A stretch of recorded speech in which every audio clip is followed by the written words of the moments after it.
Olá, muito bom dia! Eu sou Lizzy Lobo e daqui a pouco estaremos com o Giro da Manhã no ar. E eu sou Thaís Seixas e hoje no Giro da Manhã a gente vai receber o neuropsicólogo do sono, Anderson Pereira, que vai falar sobre insônia. Até lá!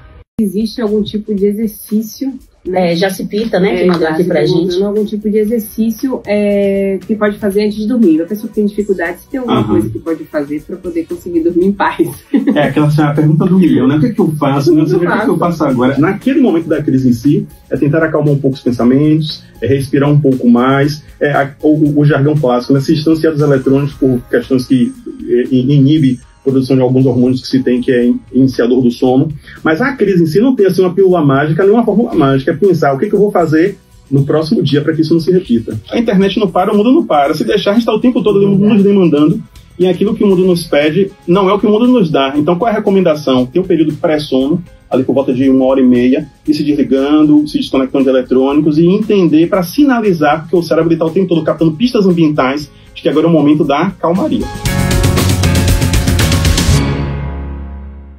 Tudo que é importante nas nossas vidas exige um preparo prévio, né? A gente vai fazer uma viagem internacional, digamos assim, tem um preparo prévio, né? Aí você diz, chega 2 horas antes no aeroporto, 3 horas, ou seja, tem todo um preparo prévio, a gente não chega em barco. O sono é tão importante, essa viagem é tão importante que existe um preparo prévio. E esse preparo prévio chama-se pré-sono. Então, no pré-sono, aquele período ali de 1h30 antes, nessa média, já é o momento de ir desligando das coisas, ou seja, diz a sabedoria, né? Os sábios dizem, não é sábio resolver todos os problemas no mesmo dia, né? Ou seja, até para ter um estímulo no dia anterior. O que deu para resolver, resolveu. Então vamos agora acalmar, que a batalha do próximo dia vai ter no próximo dia. Então se desligar de tudo, porque se deixar, aquela ideia, né? A internet não para, o mundo não para. Se deixar, a gente está o tempo todo nos demandando, e aquilo que o mundo nos pede não é o que o mundo nos dá. Então qual é a recomendação? Ter um período pré-sono, ali por volta de 1h30, e se desligando, se desconectando de eletrônicos, e entender para sinalizar, porque o cérebro está o tempo todo captando pistas ambientais de que agora é o momento da calmaria.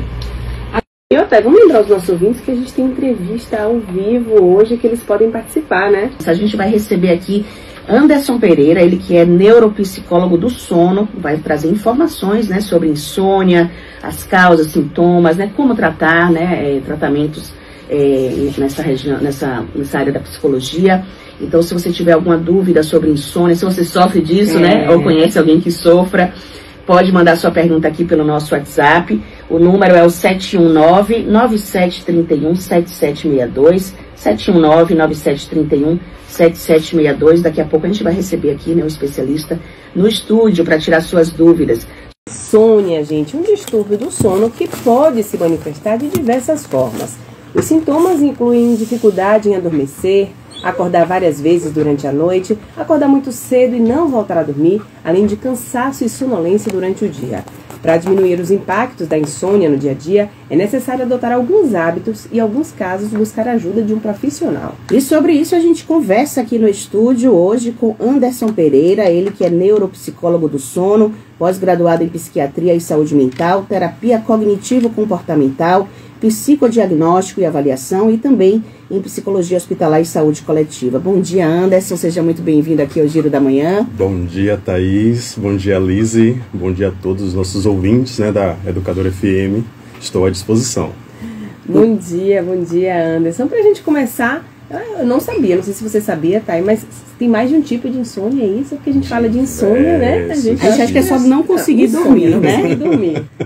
É aquela ideia, né? As notas musicais são 7, né? Mas as suas combinações montam as diversas sinfonias que a gente concebe.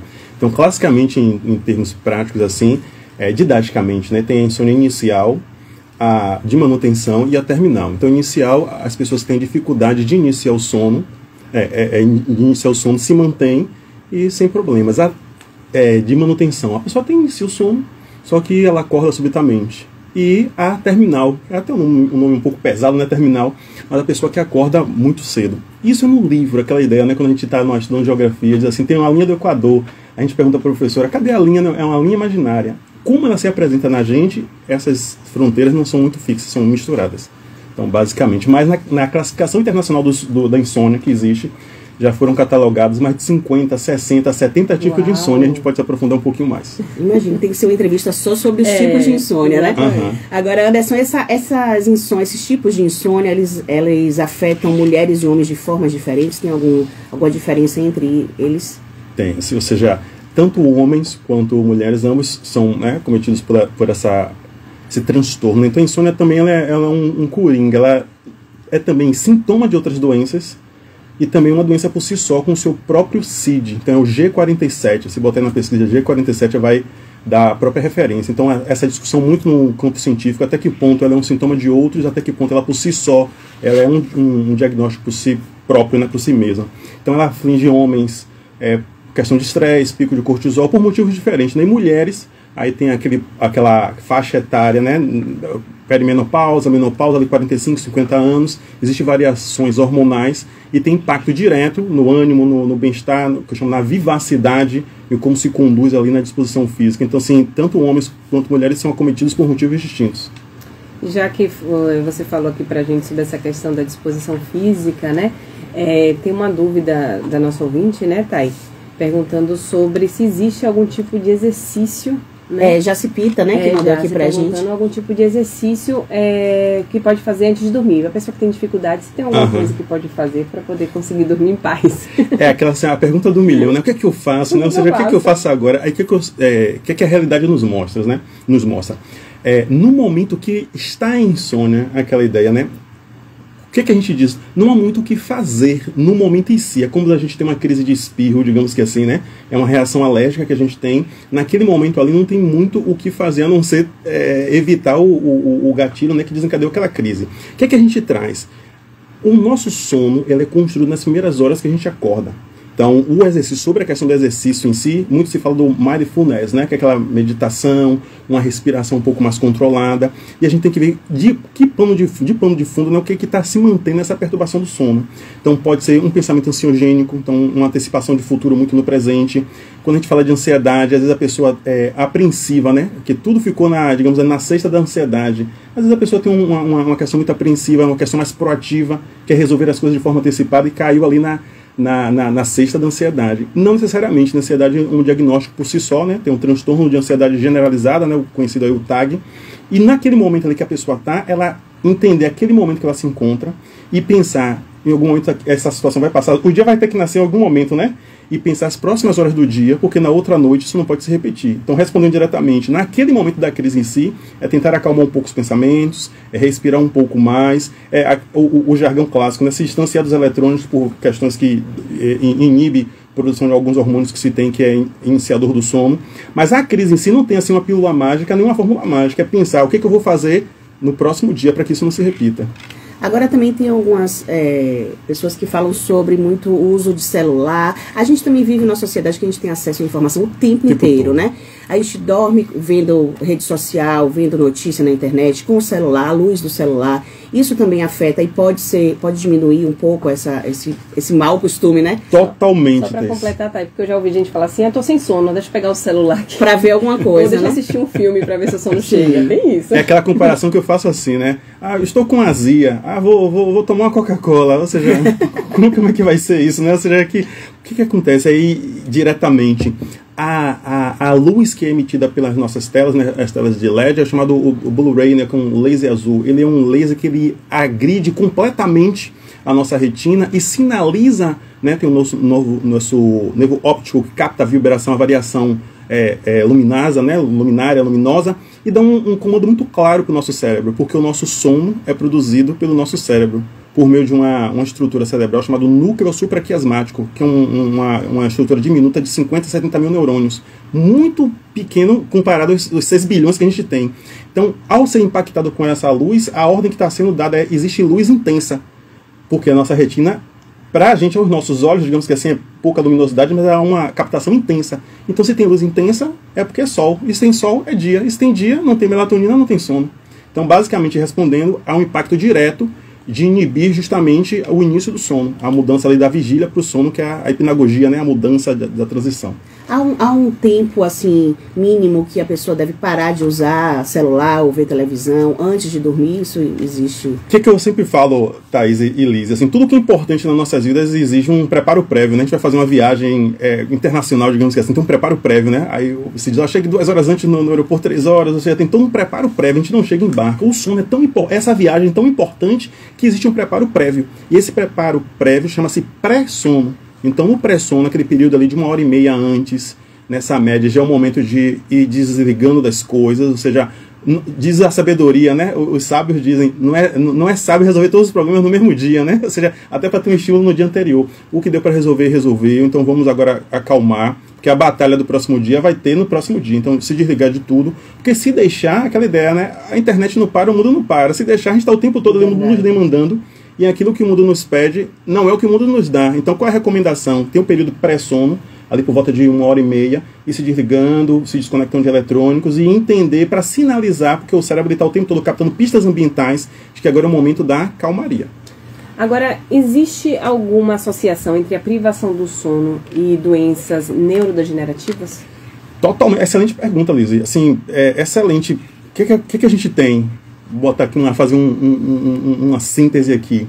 A gente tem a chamada arquitetura do sono. É um nome bonito, mas é um nome científico, né? Arquitetura do sono, que é como esse sono se estrutura. O nosso corpo, ao contrário do que a gente até aprendeu quando criança, no senso comum, não é o momento de estar parado, não é o momento de estar parado, ou seja, o nosso corpo entra em plena atividade no sono. E tem a arquitetura do sono, que é o chamado, a gente está acordado vigília, N1 é um ciclo do sono, N2, outro ciclo, N3 é o sono mais profundo, fala-se muito do sono REM, mas tem um sono sol, que é o sono de ondas longas, ondas lentas, né? O REM é o conhecido famoso, aí tem o sol que é o anônimo, mas eu sempre trago ele.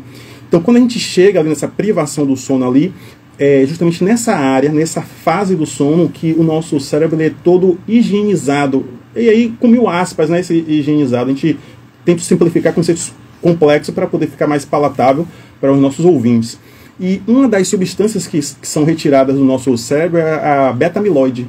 E a beta-amiloide é chamada proteína do Alzheimer. Então, as pessoas que não atingem o N3, que é o sono mais profundo, ela aumenta o risco, né, se coloca em grupo de risco de desenvolver uma doença do Alzheimer, principalmente se tiver uma predisposição genética. Porque a gente tem uma predisposição genética, né, fatores que desencadeiam. Conclusão, ele devolvendo, o nosso cérebro é algo tão precioso, tão sofisticado, que ele tem o próprio sistema dele de se auto-higienizar, que é chamado sistema linfático. No nosso corpo tem um sistema linfático, né, que faz a nossa higiene total. O cérebro tem um sistema dele próprio, que é o sistema linfático. E essas glínfas linfáticas no N13 retira diversas toxinas próprias do metabolismo, né, neural, e uma delas é a beta-amiloide. Conclusão, quem dorme mal está se colocando em grupo de risco de desenvolver a possibilidade de aumentar a chance, né, de um Alzheimer.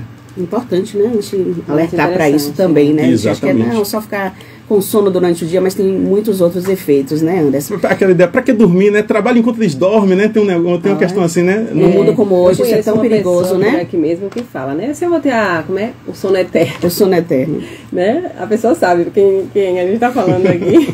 A gente tem uma mensagem aqui da nossa ouvinte, Ana Luísa. Ana Luísa pediu pra gente mandar um beijo para ela e pra família. Obrigada, viu, Ana Luísa? Beijo para vocês, obrigada pela participação. A gente estava falando sobre o uso do celular antes de dormir, né? Sim. E ela perguntou, usar o celular na hora que acorda impacta em quê? Mas aí ela vai dar o tempo, o dia inteiro, né? Aí que a gente, como é esse impacto? Que a gente vê, assim, como que a gente dá a tratativa disso, né?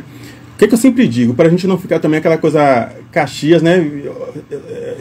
Robotizado, né? É porque faz parte do dia a dia. Isso, a gente não ficar robotizado. Para quem não tem insônia, digamos que assim, está tudo bem.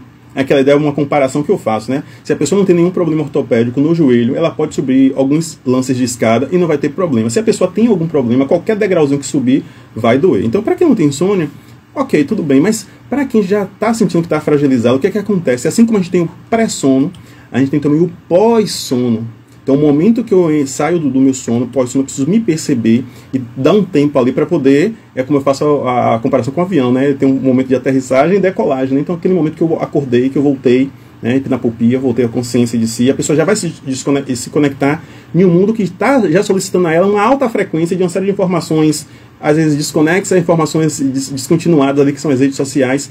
O impacto disso é já deixar a pessoa em um frisson desnecessário para aquelas primeiras horas do dia. Agora, 7 horas e 17 minutos, Giro da Manhã no ar aqui na sua 107.5. A gente está batendo um papo aqui com o Anderson Pereira, ele que é neuropsicólogo do sono, né? A gente falando aqui sobre insônia, né? O tema tá rendendo, viu, Thay? Nosso ouvinte Shell mandou aqui pra gente, doutor, quais os problemas para nossa imunidade com a insônia? Não existe nenhum sistema no nosso organismo humano que não tenha um impacto drástico da insônia. Tanto que eu costumo sempre dizer, não existe saúde sem saúde do sono. A tal ponto, né, que tem a máxima ideia, 1/3 da vida nós passamos dormindo, né, a média. Então, porque isso é importante. Então, uma pessoa que hoje ela está com a idade de 60 anos, a média é que ela tenha passado 20 anos dormindo. Então, deve ser importante, né? Uma pessoa que está com 30 anos passou em média, né, a média um pouquinho mais, um pouquinho menos, 10 anos. Então, o que é que a gente entende? É justamente no momento do sono onde é reconstruído toda a nossa parte orgânica. Aí eu diz, dois conceitos clássicos. Estado de vigília, como nós estamos aqui falando, comunicando, ele é catabólico, ou seja, ele degrada tecido, ele gasta nossas artérias, vias, veias, articulação, a forma como a gente está pensando, raciocinando. O simples fato de estar parado já tem o coração, né, sístoles de ácido batendo, respiração, então a gente cansa o nosso corpo, ele desgasta o nosso corpo.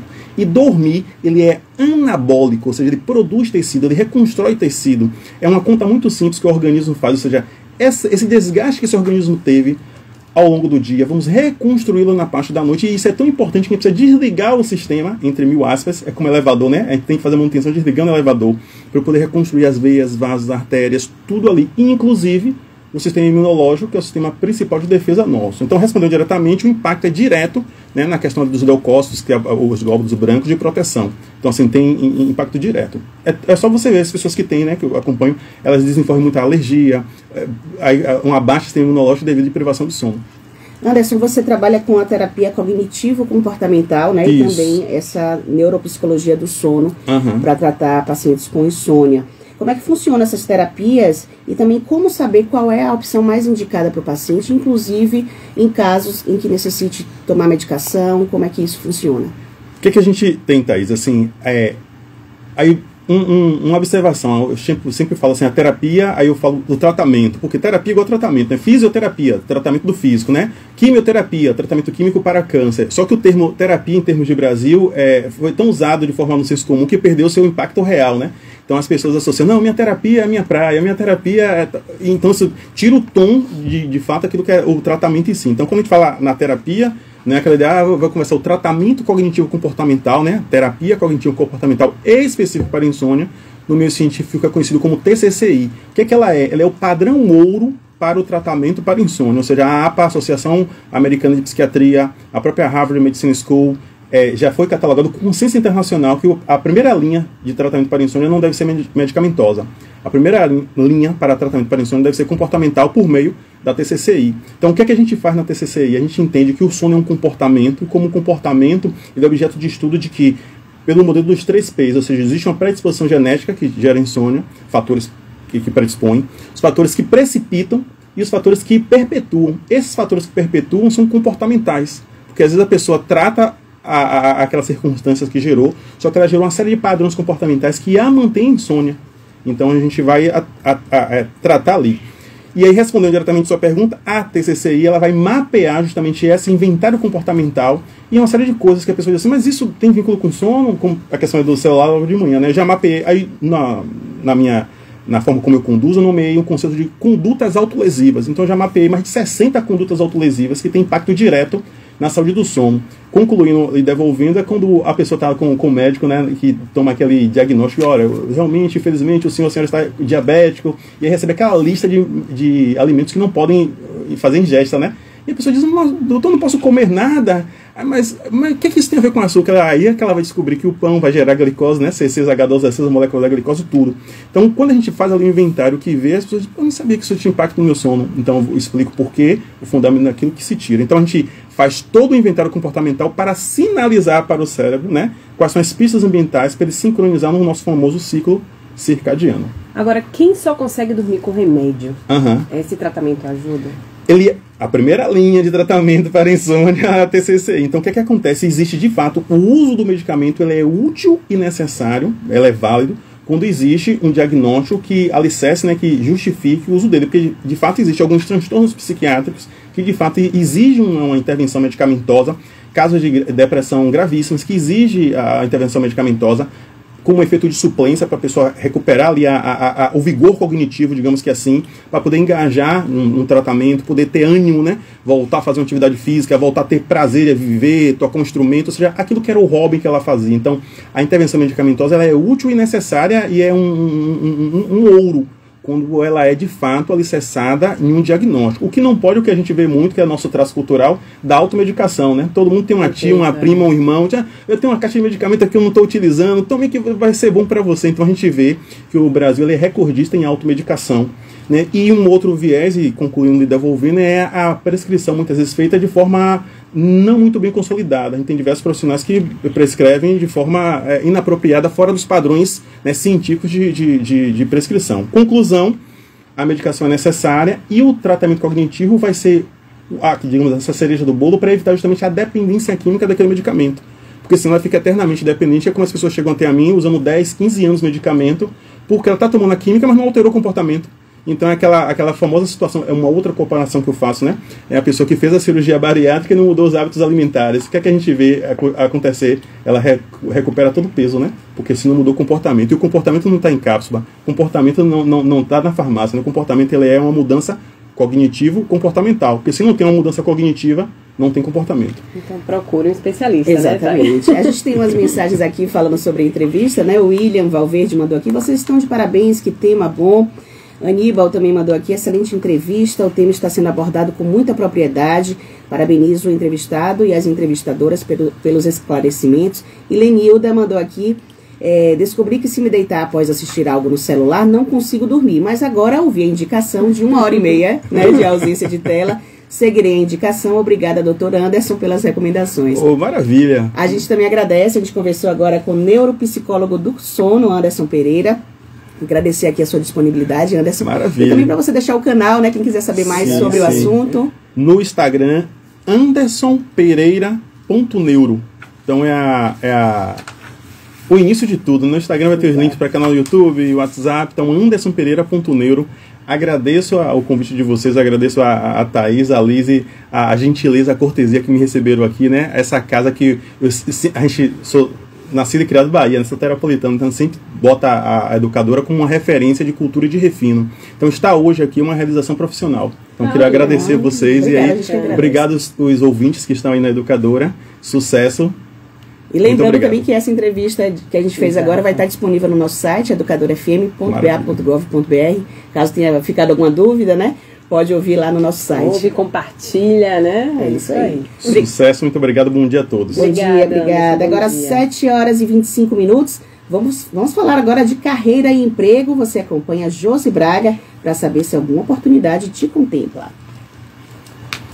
Eita, Anderson.